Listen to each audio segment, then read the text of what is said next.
Zero here, and welcome to another Project Moon game guide. This one's gonna be rough compared to my other guides, as I had to rush this after seeing the amount of people confused at the combat system, and that includes myself.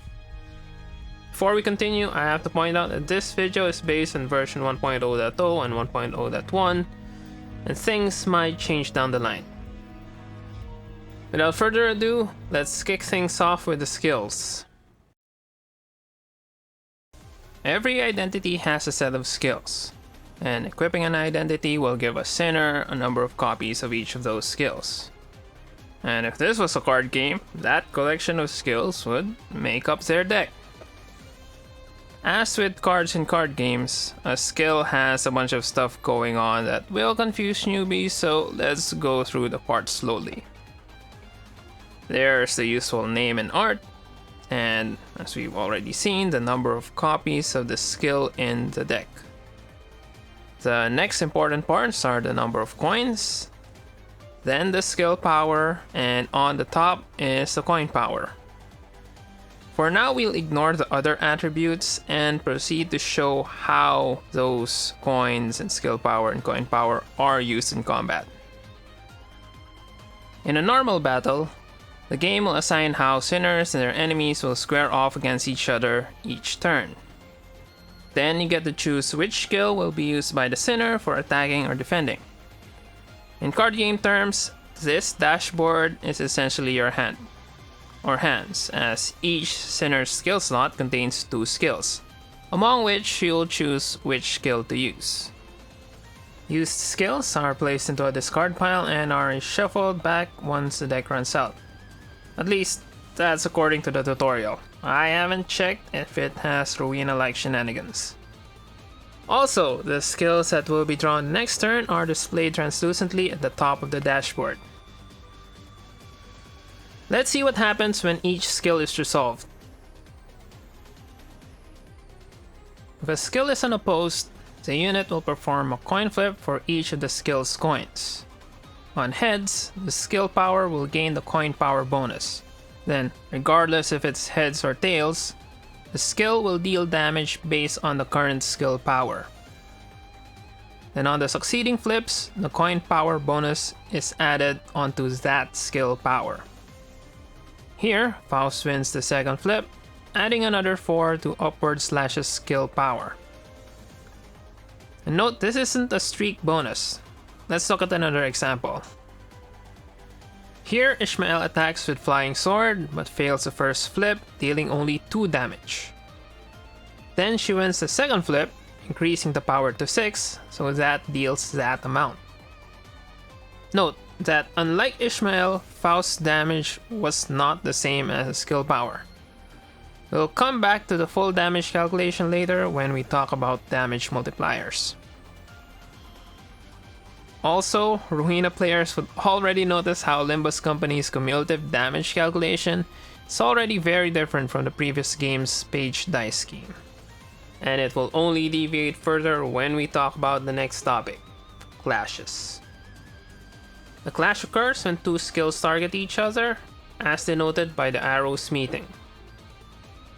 In a clash, both skills will flip all of their coins at the same time, not individually. Then they will add up all the bonuses.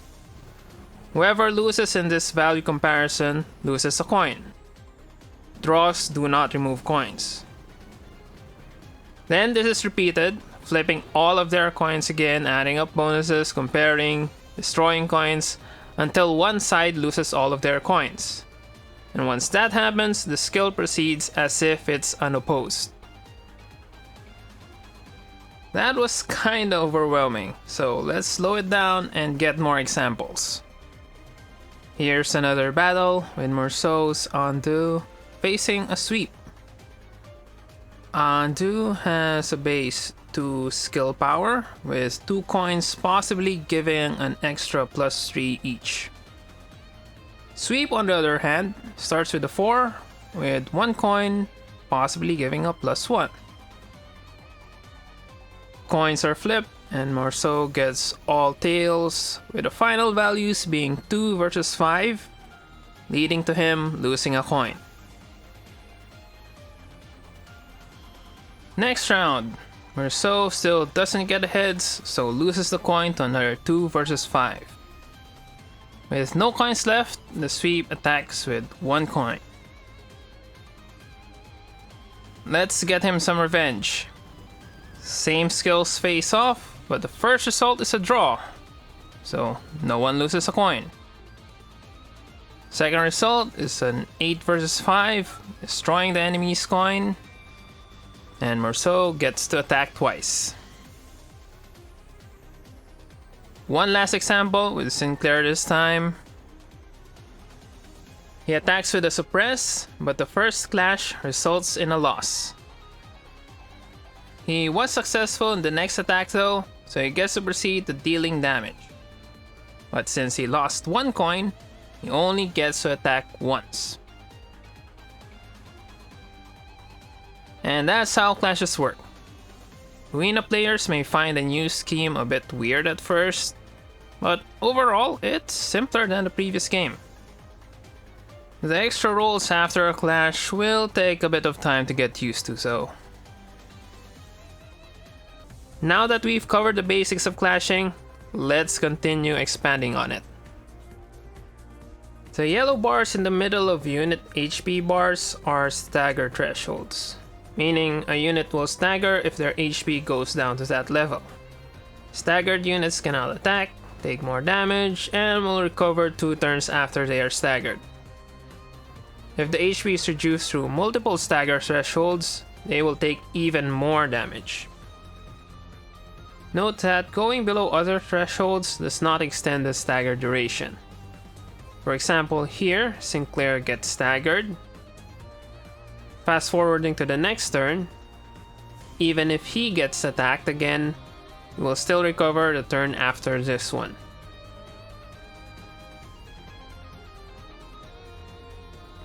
Another thing, every turn, an extra skill slot is given to a random sinner who hasn't gotten one yet. This is the game's way of increasing resources per turn, like how you see it in some other card games. Moving on, Limbus Company now provides a quality of life feature missing from Ruina. You now have an idea how a clash will turn out. If you're like me, the tutorial might have confused you to think that it's this %, but no, it's this message. Dominating means there's a very high chance up to a guaranteed win in that clash. After dominating, there's favored, where the odds are slightly in your favor, then neutral, where it's balanced, then the opposite, struggling, then the bottom is hopeless.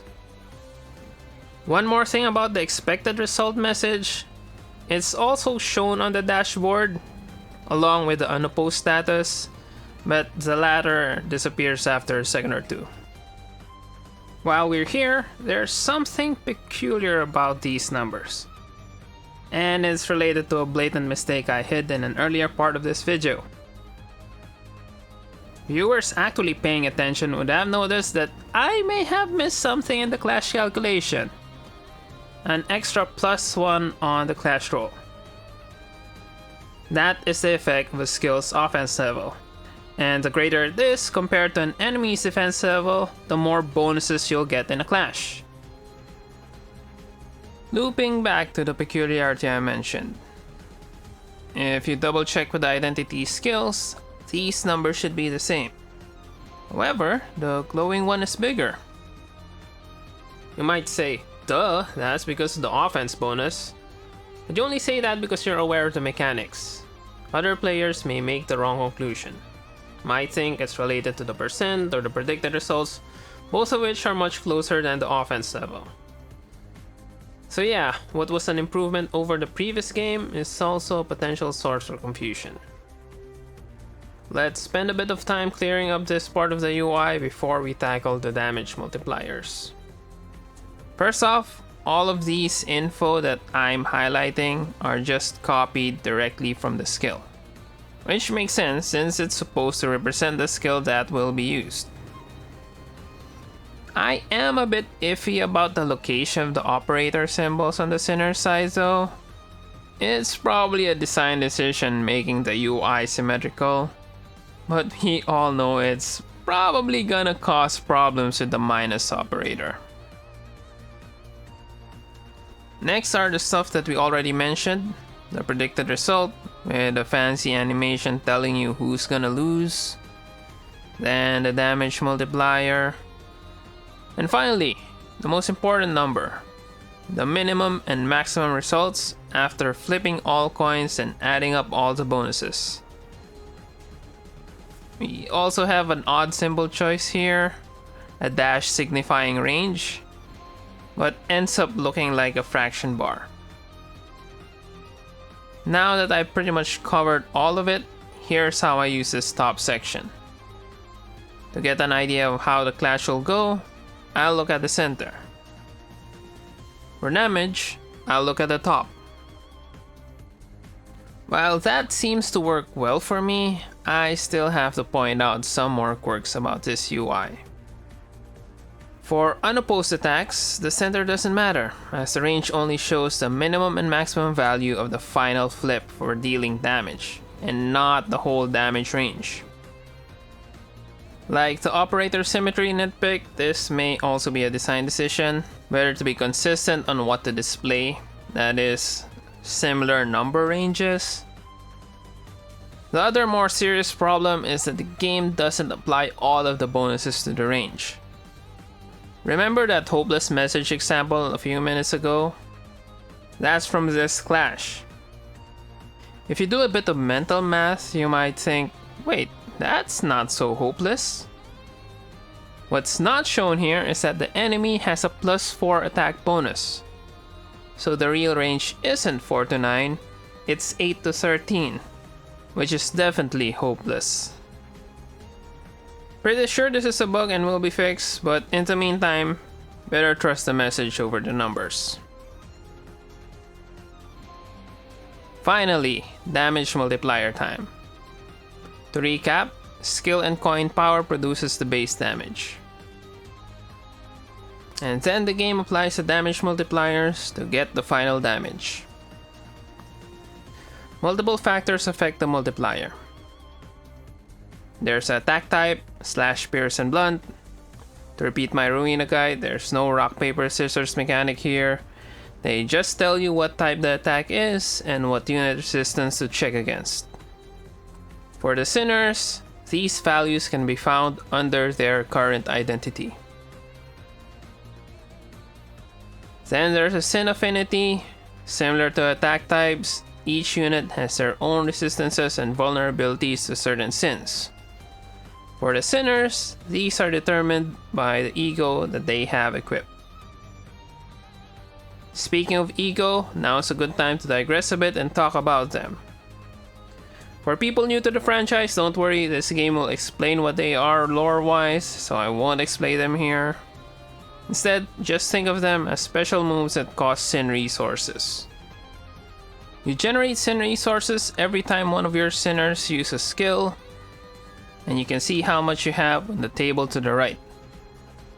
To use an E.G.O, just follow what the tutorial says. What the tutorial doesn't tell you is that the base default E.G.O are pretty cheap, with the normal ones costing only 4 sins, and the area effect ones costing 6. So it's not that hard to build a team specifically designed to quickly and continuously fire off E.G.O, especially considering you get an extra skill slot per turn. Let's build one such team. In the mission's build team screen, you can see how much sins your team produces and needs on the table to the right. Let's click a random sinner, say Otis. Of course, it's not random because Otis is the only sinner that produces the same sins as the ones required by your E.G.O. In the table, we see 2 numbers per sin. On the left is the amount of skills in the team, and on the right is the amount needed to fire all of their E.G.O at the same turn. Hovering over the numbers will show you who owns the skills producing the sins, but not the E.G.O related to the sin. Filling up our team, we'll look for sinners that produce both sloth and pride, and that would be Faust, Merceau, and Honglu. And to round it out, we notice that Faust also uses Pride and just needs Gluttony. You've got two strong Gluttony generators in Ryoshu and Rojon, both producing 3. But we'll take Rojon as she also produces Pride. And that's our Otis E.G.O focus team, with a Faust backup. Fast forwarding to see how this goes. That's one E.G.O triggered. And another. And Faust AoE. And one final. Back to the damage multipliers. There's also the resonances, choosing multiple skills of the same type in a turn, with later skills in the chain gaining more bonuses. Apart from that, there are some hidden bonuses. For example, after clashing, the winner gets some minor bonus based on the number of clashes. Unfortunately, I haven't looked deep into them yet. And that's it for this video. I know, some of you came here wondering how the hell does speed and redirection work when it comes to abnormality battles. Unfortunately, this video is way too long already. While I'd love to tell you that I'm in the process of doing another video covering it, I don't want to make people wait for something that I can't really guarantee will come out. Instead, if you're really stuck and confused how that mechanic works, I'd direct you to my Library of Ruina guide. Link is in the description, and the timestamp range on the screen is where I cover the topic. It's one of the things that didn't change much going into Limbus, except for the part where Ruina has convenient cycle clashes button, so you don't have a choice but to use the last ordered unit takes priority trick to get the sinners to clash in the order that you want. And that's it for this video. For real this time. I've skipped a lot of stuff like passive and triggered abilities, but they shouldn't be that hard to figure out. Thanks for watching, and may you find your sins.